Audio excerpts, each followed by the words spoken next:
afternoon, and thank you for coming. We'd like to note also that our Irish Heritage Month series events are partially funded by the Lawrence Cultural Council, and we'd like to thank them for their support. We'd also like to thank the Heritage State Park for hosting our exhibit and Lawrence Community Access Television for videotaping today's events as well. We're hopeful that you will attend many of our upcoming events during Irish Heritage Month as we celebrate a great city and Irish culture at its best. Trish O'Hare, who will introduce our guest speaker. Thank you, Bill, and thank you again for another warm welcome to Lawrence. I love to come to this event. Thank you all for coming out. About 150 years ago, when I was 19, I first went to live in Dublin. It was a very different city at that time. It was before the Celtic Tiger. It was before the Celtic collapse as well, when you would see miles of unoccupied houses that had been abandoned and hills that used to be farms and fields. Dublin of the old times, the old ways that I knew, was very different. A pint, I remember, was 17p, which was an enormous sum for me. The banks would go on strike for, in some cases, months on end, and it didn't really matter because everybody was broke. So, all of that has changed with the new Ireland, and I'm sorry to see it go. Not really. I think Ireland now is younger and fresher and freer and lighter than it has been in centuries. But that was the Dublin of my youth, and I sort of missed it a little bit. And then an extraordinary manuscript came my way, and it struck me to the bone. Here was the story of a little girl who was born and raised in a family in Dublin full of actors, musicians, writers, singers, scoundrels, and a very, very colorful family. And off the pages of this manuscript that became Smarty Girl came this lyrical story that basically had me sobbing. Tears were raining down my face, both out of laughter and out of sadness, because on the pages came dear, dirty Dublin back to me again, in all its color and all its sound and all its wonder. So I'd like you to please welcome and enjoy the actor, producer, writer, and director, my friend and Smarty Girl, Honor Malloy. Just a couple things before I start. Just a little background on my family and how how I came to be born in Dublin. My mother grew up in a WASP and German household in Reading, Pennsylvania. Her father was a Lutheran minister, and she went to Penn State. She was getting her master's degree in theater, and somehow she came upon John Millington Synge and his plays. And she fell in love with John Millington Synge just because of his name was musical, first of all. And the second thing was she loved the characters. And she loved how they talked. And she wanted to, she became inspired. She had this idea that she wanted to direct all of his plays. He has 6 plays, all 6 of them at Trinity College. And she got into the doctoral program, and that was going to be her thesis, was directing them all and then writing a book about Synge afterwards. So in 1954, she got on a ship called the Britannic, and she sailed from New York Harbor, and she's out in the ocean, felt like weeks and months and years, although it was probably maybe a week or so that she was on the ocean, and nobody was beneath maybe 65 years old. There were no other 20-year-old kids there. So she went up one night, with the seasickness and all that stuff, she just would go up on deck at night and just get some air and look at the water and dream, look at the stars, because it's beautiful out in the ocean. If you haven't been there, it's time to take a trip on a ship. Anyway, so she's up there one night, and there was this man, hairy, lots of hair, in total disarray, and absolutely drunk. And he was singing Irish songs. And she never had heard Irish songs in America where she grew up, it was mostly German and Pennsylvania Dutch people. So she thought, oh, he's singing in Irish. And she was also a music student, so she started writing down the notes of the song. Da, da, da, da, da, da, da, da, da. And the man was raging at the sky. And there was nobody around except her. And he was saying, "Sure, would just look at the sky. Sure, you don't even know yous aren't dead." And, existential, oh, perhaps she's coming as a scholar. And he noticed her and started talking. "What are you doing? You're going over to Ireland to get your PhD on Joyce." And she said, "No, actually, John Millington Synge." And he was kind of startled. And they started talking about writing, Irish writing. And he said, "Well, the only thing that's worse than being a brother to a poet." No.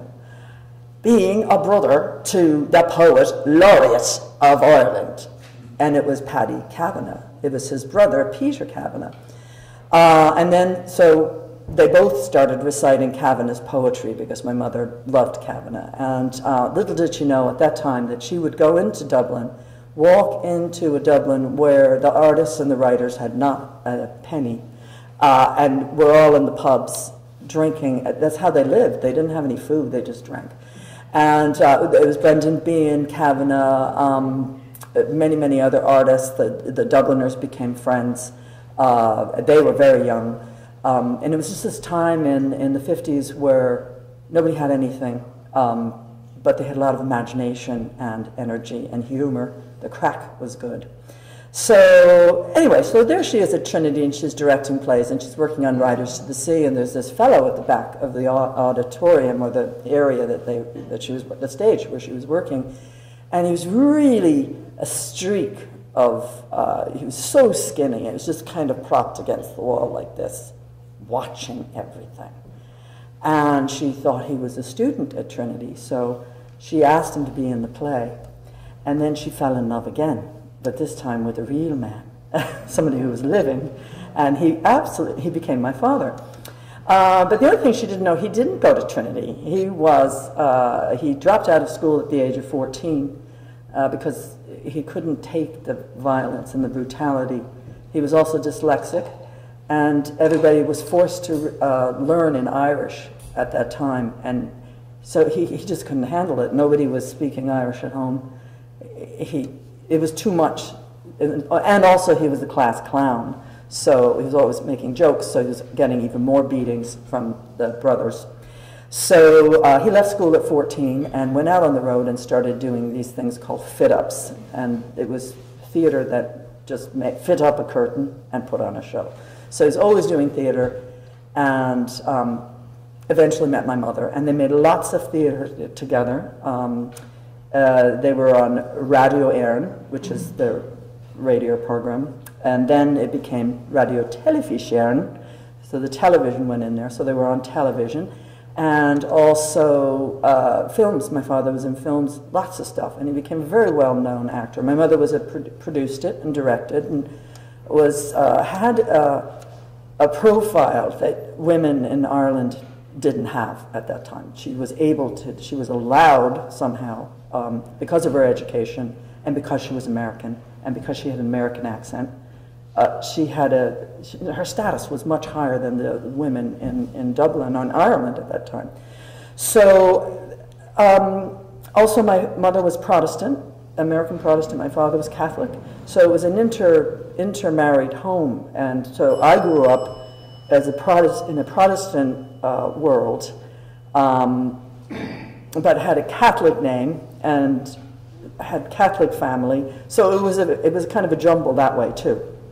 And in the book, this is not a memoir, this is a novel, it's highly autobiographical. The characters' names are the O'Feeneys, and this name comes from a television show my father was part of in the 60s. It was called Talk a Row, and it was the first kind of a soap opera, but it was a nighttime show. It didn't happen during the day because nobody was around during the day, and the telly wasn't on during the day. It was I think, 5 o'clock to midnight at night, and there was only one channel. It was, it's the beginning of television in Ireland. So my father had this show that was very famous, and it was the first time anything took place in the poor side of town, in a city, not in the country like the Reardons.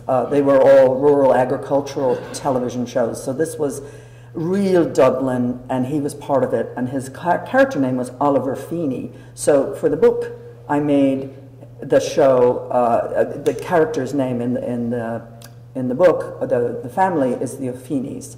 So you're going to hear no Lee, no Feeney, and that is me as a child. So the first piece I'm going to read is called Smarty Girl, and it's the title story for the book. And one more thing I have to tell you is Smarties. Does anybody know what they are? They're candies. And what do they look like?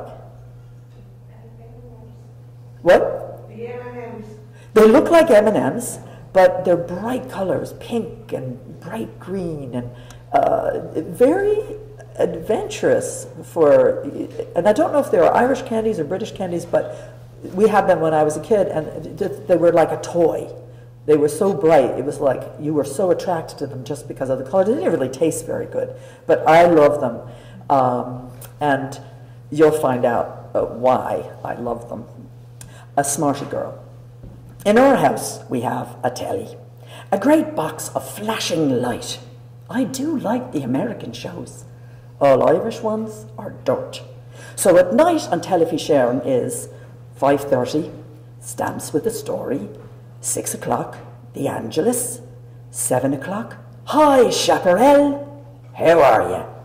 Between them telly shows, the Smarties ad comes on. In the ad, there's an elfin girl wearing a frilly nightie. She's nestling in the plumpy down of her pillows.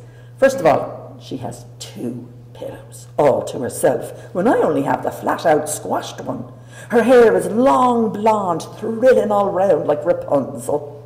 The Smarties girl puts her 2 hands under her cheek, sighs, and she's out like plaster. Then the picture goes all wriggly raw. Now, the telly set is fine, not banjaxed, because the wriggly raw means she's in a dream. Then a magic wand touches her nose, and she's in a magic land where a fairy princess grants her every wish.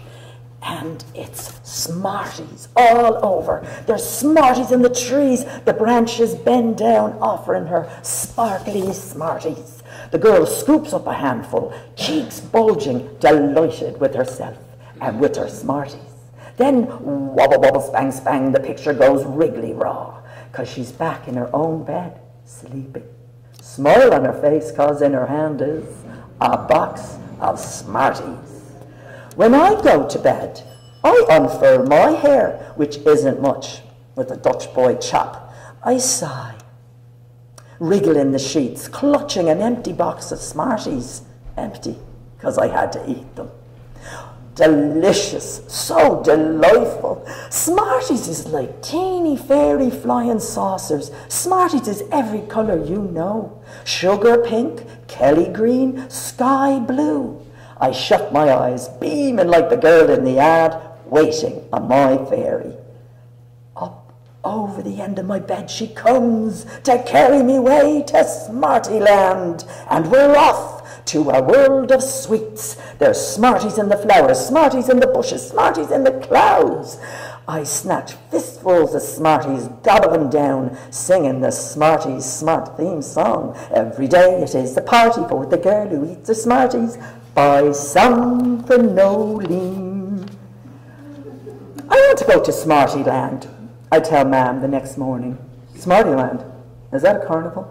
Smarty Land, in the Smarties ad on the telly. You mean the land full of Smarties in a little girl dream? I don't want to go in the Smarty girl dream. I want to be the girl that acts in the dream. I want to be in the Smarties ad. They made that ad already.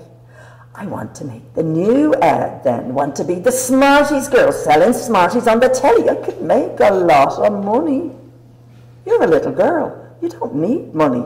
Yes, I do. For what? Sweets.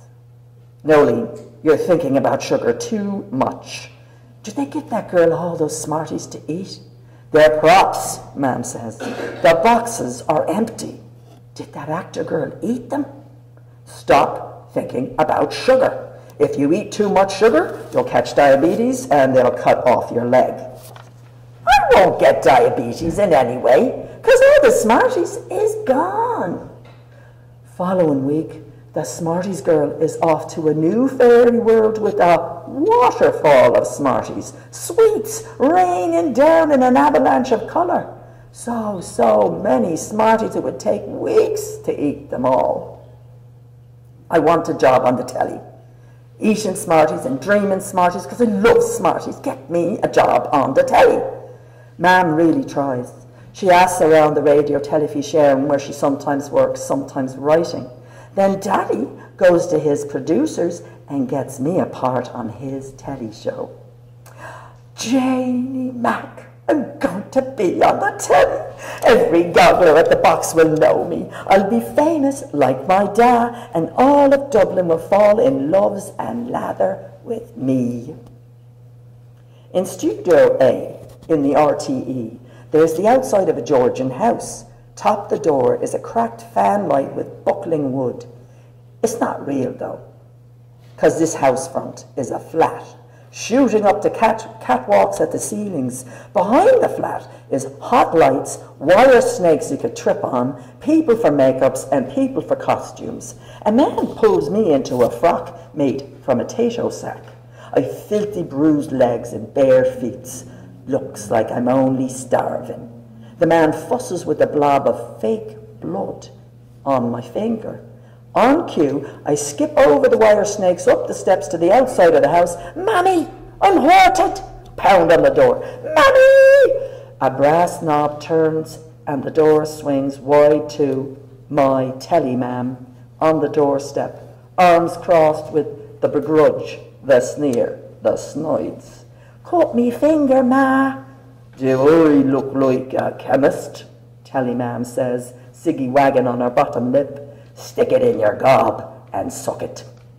Laugh track. And cut. That's my swear.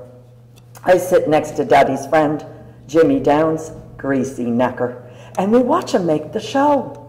Daddy's running scene after scene of stupid jokes. Our walls are so thin, we can hear the neighbours changing their minds. When will Daddy and me have a show of our own?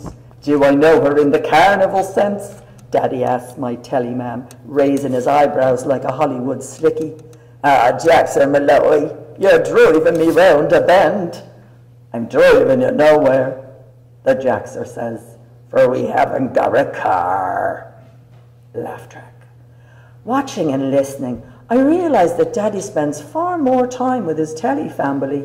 I feel a flush of anger for the RTE. Oh, shoot him with me blam and punch him with me fists. I'm full of hate and viciousness. Wish I could go, wish I could leave, but they might need me to do me scene again. So in my head, I go over our scripts. Daddy's and mine. First my parts, then his. Daddy. Did you clean your teeth today? Me. Yeah. Aren't they lovely? Muttering the lines over and over while watching him being the really star and me sitting here being nothing. Me. How do you make a sausage roll? Daddy. Dunno. How do you make a sausage roll? Me. Give it a push. Pause for laughs. And that's that one.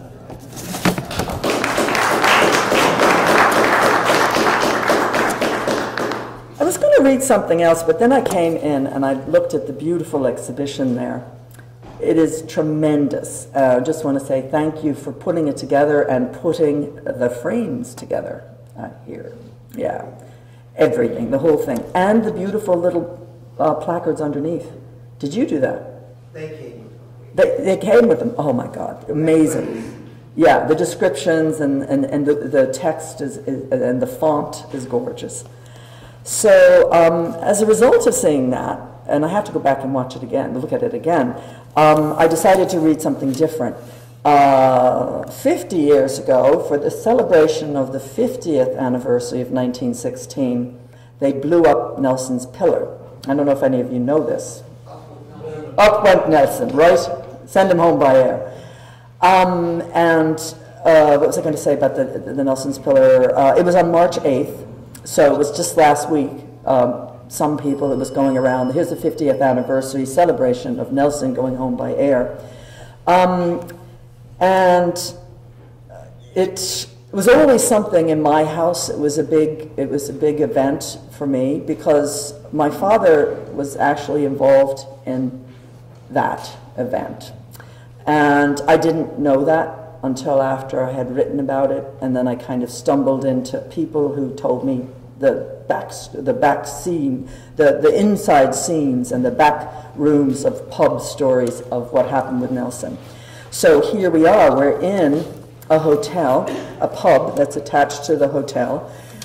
In real life, it was called Groom's Hotel, and it was across the street from the Gate Theatre where my father had shows and produced shows and acted in them, and they wrote them. And so the night of the bombing, all the actors were in Groom's Hotel, the pub that was attached to it, right across the street, and the pillar they had a view of the pillar.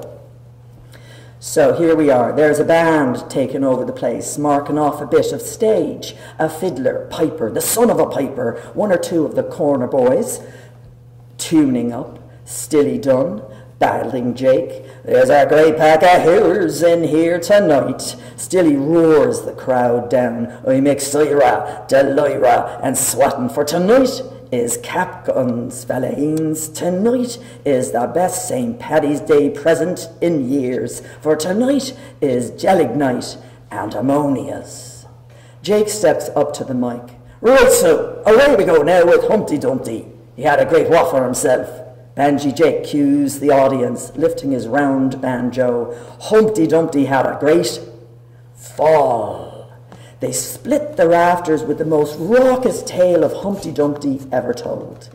Then Ollie O'Feeney steps on the bar top. His right arm is rigged behind him, with the flap of his sleeve tucked into his suit. There's bottle caps sellotaped to his breast like brass medals. He carries a broom handle for a sword. I say, I am in need of a bevy. No, 4, he announces like a posh British toff, and a pig chop. He sketches along the counter. I've not supped nor victualled in 150 year. Hey, the barman shouts, you can't walk here. I, my good man, can walk where I like, Ollie says. For I am the illustrious Duke of Brontosaurus, Horatio, Lord Nelson, Vice Admiral of the White, the Blue, the Orange, and the Yellow. But you can call me the Nels. Off me counter. The barman swats Ollie's shoes with a wet serviette. The whole pub is slaughtered laughing. Don't encourage him, barman says. He's a rattle. Can you pour me a pint? After the battles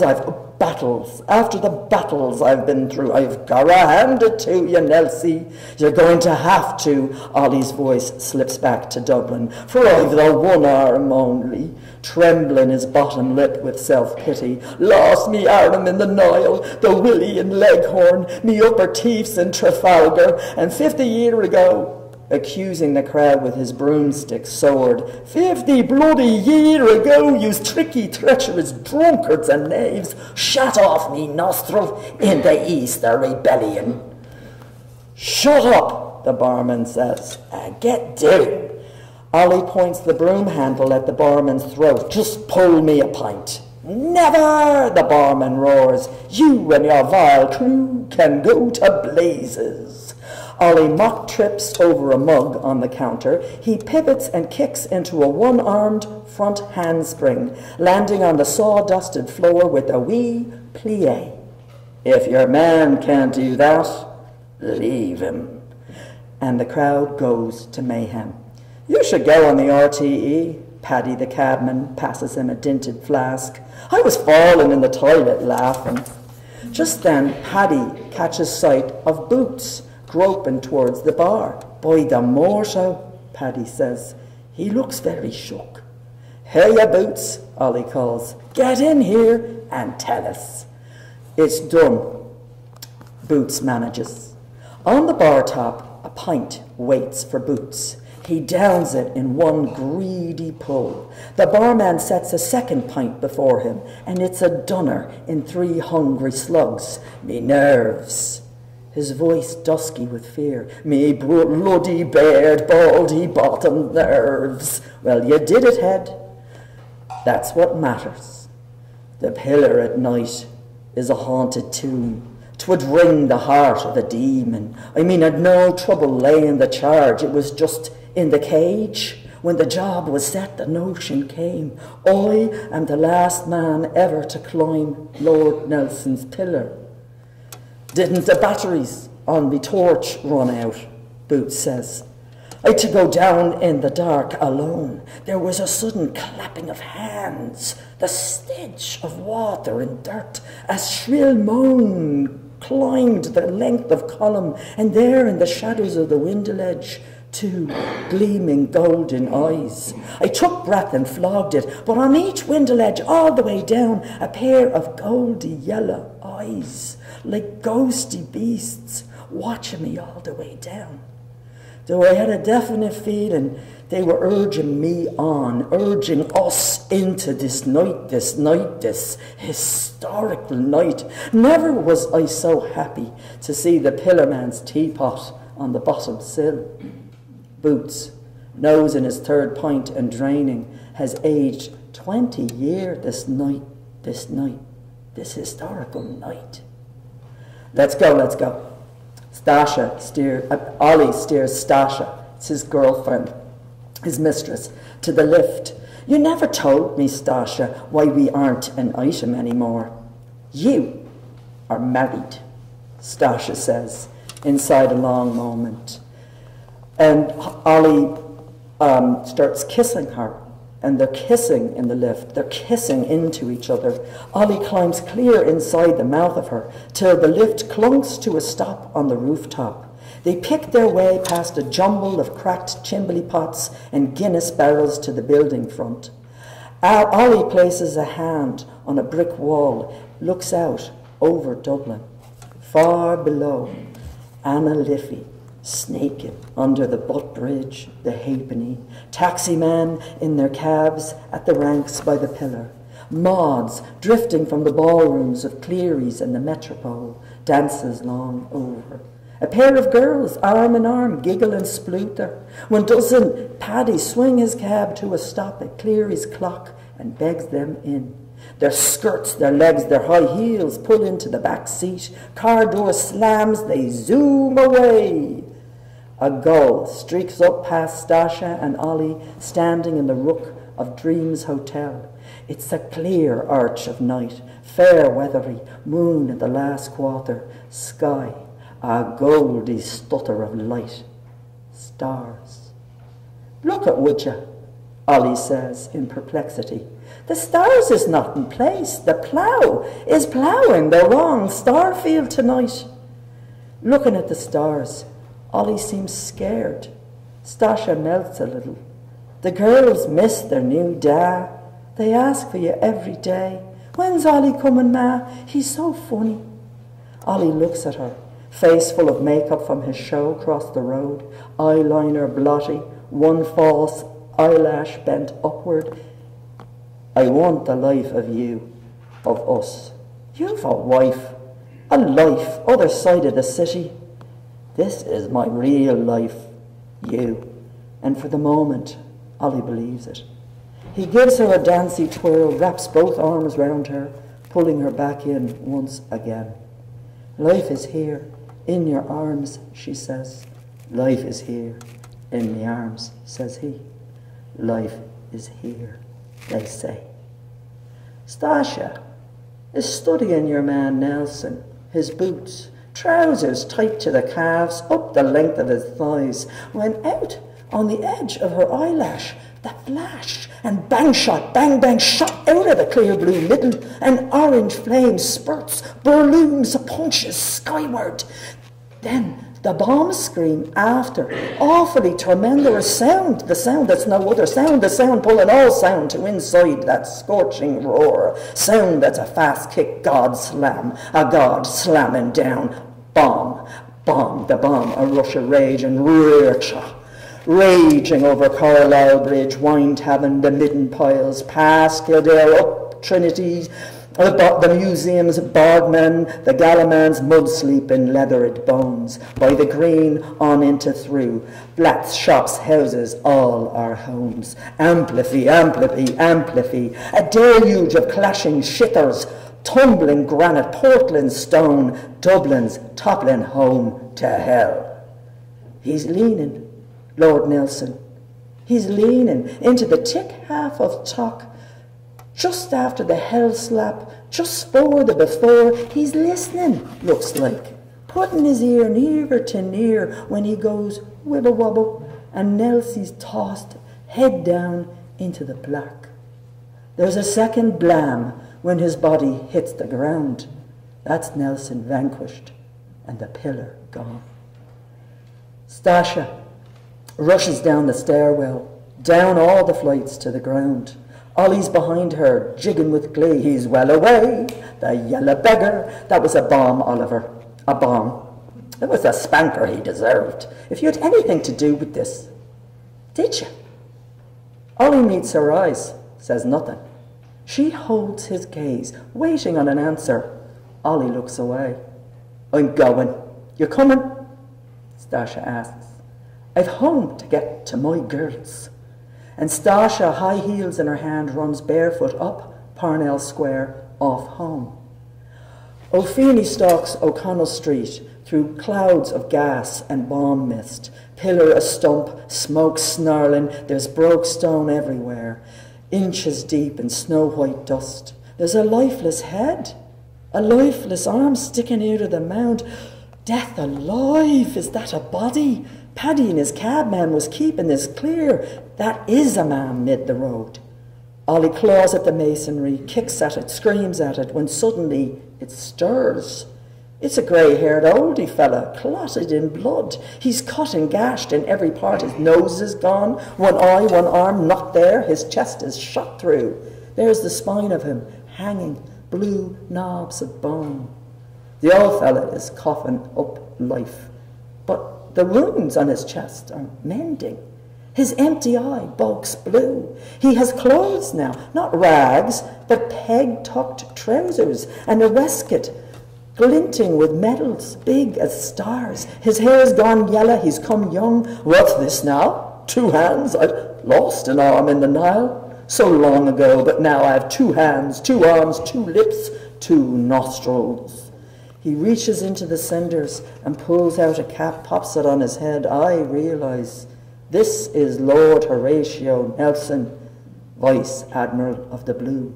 A red flush sweeps his face. Life flows in the granite once again. Hello, oh, Nelsie calls. He's on his knees and crawling down the stone crop. I say, fellow, can you give me a hand? But you're dead. You've been dead for 150 years. Tell me, dear boy.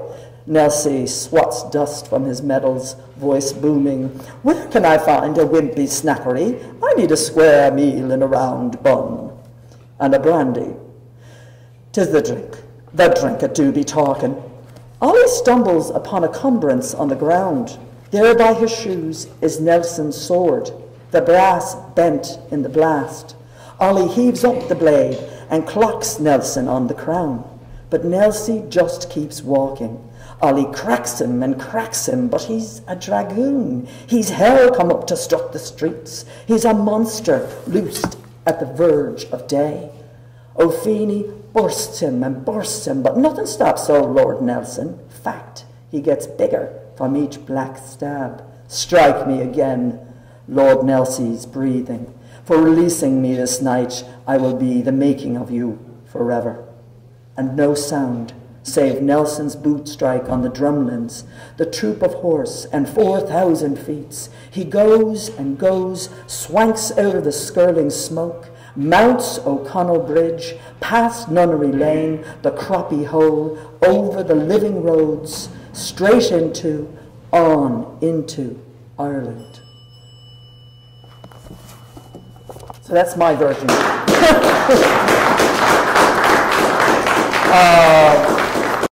Pillar blasting. So at the end of the book, the family leaves. My mother takes 6 kids to America. And we leave my father behind because he had to leave violence and alcoholism behind. And here's just the end of the book. On the beach in Dunleary, the church bells ring in the salty wind above a peacock-coloured sea. Shalop, shalop, tide's gone out. Shalop, shalavers, sky's gone blue through to violet. I wriggle me toes in me brand new sandals. Auntie Mara bought for me, left the old pair in the shop. They gave me a pink balloon, Bradley's shoe shop, stamped on it. Once out the door, I let it go, free, to go soaring out over Dublin town. That'll be me tomorrow, up above earth, flying far and flying into the peach, the tan, the blue-pink fairy floss, jetting off into wonders. Sandal slap and sandal slap, I kick at the waves as they pull away. Wish 7 times, take 7 pebbles, Sheila said so long ago. Make 7 trips round the world. That'll be me, going the far lands, traveling all the worlds. I wish 7 times, bend to take 7 pebbles and see black straps of seaweed, white boulders, slippy stones. There in the shellycoats and bottled glass is jagged humps and burlap sacks. There's suitcases coated with mossy scree, bundles of rags, belongings, seawater tricks at the cases, immigrant cases from all of time.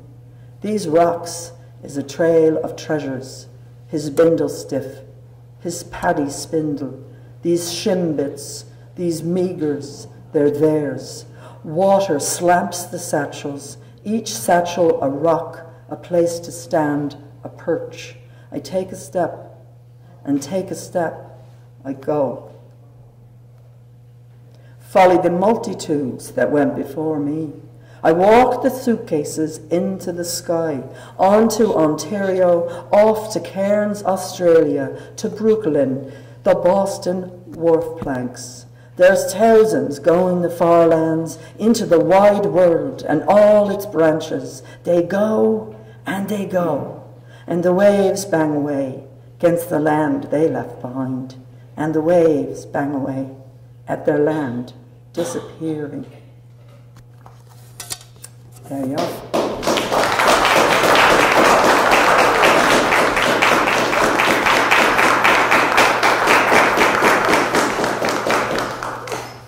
Does anybody have any questions they'd like to ask? When did you write this book? Approximately. I started it in the 90s, 96 or something like that, 97. Roughly 18, 20 years. Yeah, but I started it, and it's a very long haul. And sometime after that, maybe a year after, I used to write it in the mornings before I went to work. I was working in publishing. And about a year later, very slow going, just an hour in the morning, you don't get much. And about a year later, I was at a party and somebody said, "Have you read this book, Angela's Ashes?" And it was before it came out, because I worked at Simon & Schuster, Scribner was part of that. And I said, "No, I never heard of it." And he gave me a copy of the book, and I read it that night, and then I thought, "Whoa, this is fantastic." I mean, I laughed and cried. It was just wonderful, and I just thought, I have to keep writing the book and put more of me into it and make way in my life to write it. But it took a very long time because it was, I did lots of research. The Nelson research alone, that was one trip, and so it was piecemeal over years. And I finished the real first draft of it. I mean, the full, complete, shaped book. 2011, 2010, something like that. Yeah, because we met each other in 2011.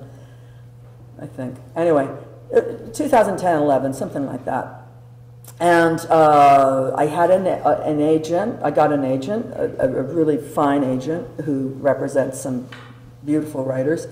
And then he took it out in summer of 2011 or at the fall, and it just, the publishing had gone to hell. And so I couldn't find a publisher for the book. I couldn't find anybody who would print the book. And I met someone who was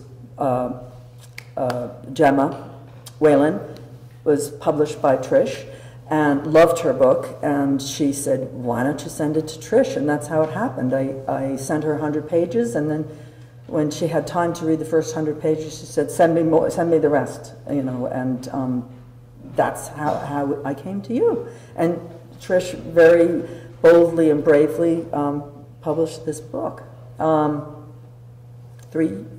years ago. So in March, 4 years ago, it came out. And so, you know, I go around, I still read from it and love reading from it, because it's also, it's not just a book, it's my life, and I like telling the stories in a more animated manner. Yeah. You mentioned how your mother brought six children to America. How old were you then, and have you been back to Ireland, and what changes have you seen? Well, I was 8 when I came here, and the first time I went back was in the summer. I was 20, so it was 1981, and it was still poor, but it wasn't as poor and dingy as in the 60s. I just remember it being very, when I think of it in my memory, it's gray and damp and cold, and the time in the summer when you're out at the seaside, the sea is freezing. I mean, it's never a warm. America was warm and golden, you know, and I loved it when I first came here, and I adore my country, this new country. But I go back as often as I can. But you know, that was 13 years between going there, coming to America, and going back, and it's just money. You know, I paid for my own journey back. It's just, you know, we couldn't be getting on airplanes and going back to Ireland, certainly not with 6 kids, you know.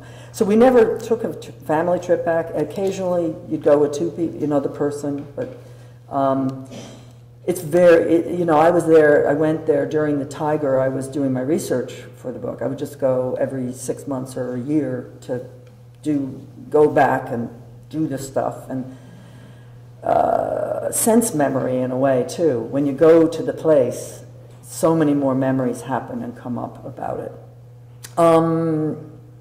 And during the Tiger, I was doing the research for the book, and it was after when I had finished the book that the economic collapse happened.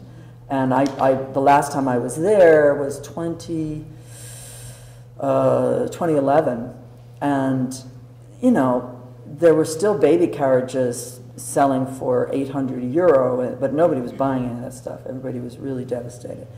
So I've seen a lot of changes, and I'm going in a month. I'm going to Ireland. I miss it. You know, it's you know, you just miss it. It's like food. Any other questions? Yeah. Do you know who was the wild man on the ship that you're on? Peter Kavanagh. He was the brother of Paddy Kavanagh. Oh. And I guess alcoholism ran in their family. But also an incredible storyteller, and he wants to be a storyteller and a poet too, but he has this famous brother who is also a famous begrudger. Kavanagh was he was a misanthrope. He was very, you know, but look at those poems. They're hardly misanthropic, you know. Yeah. Yeah. Sounds to me like, I can't wait to read the book, but it sounds like your dad was a very powerful influence in your life. Some positive, maybe some negative. And I'm wondering, first of all, is he still around? And secondly, when you write a book like this, does it kind of help you to kind of think about and come to terms with sort of his sort of negative qualities, and sort of understand why he was who he was, and that sort of thing? I had to do, the thing about my dad is that I adore still adore him and adored him as a child. And from his papers, after he died in '99, I have some of his papers, whatever was left. He didn't have much. He had a bag of stuff. Seriously, this is a man who lived a whole life, and there's just a little tote bag of stuff left behind. And maybe it's a good thing that there's not a whole bunch, baggage, aside from psychic baggage. But I adored him, and I found from his stuff that I was his favorite child because I was also an actor, and very similar to him, very outgoing, and he was charming. I mean, I meet people every week in New York who knew him. And they say, oh, yeah. I mean, one of them is a photographer. He said, your father owes me £5. I said, I can return it. He said, no. But many people will say, I love that man, Paddy Maloney. I love that man. And they love him because they had experience in the streets and pubs with him, and he was joyous and funny. But in the house, it was a different story. The beginning of the book, the part where, the Smarty girl stuff and everything is called Rumbly Tumbly Family, that's what I call it. That it's this time when everything was just incredible. There was creative things going on, they're making plays, and kids were being born, and everybody was in the house, the Dubliners in the house, and artists, and any stray human being my father would just bring home. I mean, he was attracted to the most damaged and most genius people. They came to him. So we had that, but then we had the family, the interior of the house, and it was violent and abandoning, and no money. And my mother, luckily, could earn some living. She worked on the radio, so she made a small living. So that's how we survived. But the damage that was done. And through writing the book, I read my mother's letters and journals and things. She just gave them to me to use, and her scripts, her radio scripts. Lots of material from the kids' observation, the way people talked and spoke on the street, their stories. So I had all kinds of material. But I also had to do a lot of research into psychiatry, how did this man get like this? How is he this way? And it's basically he had bipolar disorder, and also he was incredibly abused as a child at school and at home. His own father was a violent alcoholic, very unhappy, very, very mean, so that my father came out of it full of humor. He was one of Ireland's best comedians. That he came out of it that way and was able to survive. And then he had TB, and he was in the TB hospitals for 6 years from the age of 16 on, so 16 to 22. So he's in this medical hell. And the TB was, you couldn't talk about it in your family, it was a scourge, and so there was the shame of that, and then so much stuff. So he had a very hard life, and it was amazing that he even made it into his 20s because of the TB. It was really bad. And then I read the Ryan report and those horrible reports from and the Magdalene Laundrie reports on child abuse in Ireland, and he wrote a book and talks about this stuff in his book, but through humor, dark humor. So I did huge amounts of trying to understand who the man was, and I mean, 10 years ago, I wouldn't know this. I wouldn't be able to say, oh, bipolar disorder, this is when he was in manic phase, this is when he was extremely depressed, in bed for weeks and unable to eat. And, anyway, so forgiveness is totally, in the book, he's forgiven. We love him. So the sadness and the boy under it all. We love the boy under. My mother loves my father still. She's alive, but she knew she had to get the kids away. If she didn't get the kids away, then our lives would have imploded. Yeah, so anyway, that happy note. Any other questions? Yeah. Which profession do you prefer, author or actor? Oh, no, writer. Yeah, although I just said actor, right? No, I love the storytelling. I love this because it's feeling and the language, because I know how the language needs to be said and tumble and roll over the mountain. I like writing, but actually, you're teaching me something here. You asked me a really good question. I actually like this part of it more because I'm in the room with people. I mean, you're not alone by yourself reading a book. I'm here with you, and it's wonderful. Yeah, so that's a great, I love that. I discovered something. Yay, yeah. And one of the things I love about writing is research. That's the most amazing thing. And so I come here today, and there are these beautiful things all over the building, and the notebook comes out and sort of writing this language down, and back there, the images in there are incredible. So anyway, yay. So I think that should be it. Any other questions? Well, thank you very much. Great, thanks guys.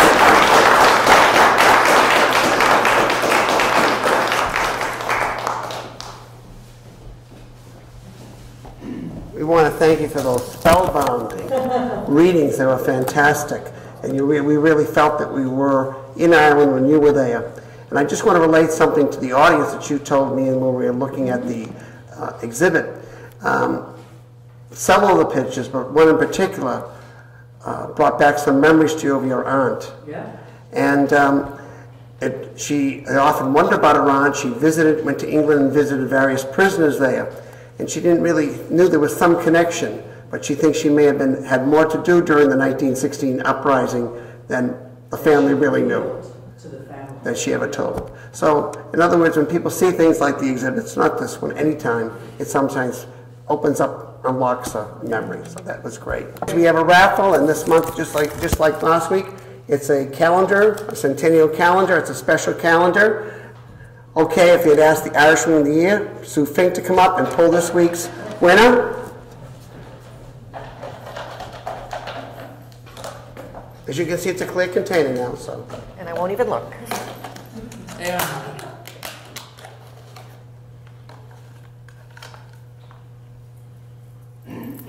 Okay, Sue, why don't you reveal the number? The winning number is 180715. Mike Garrity. Congratulations. Fantastic. Congratulations.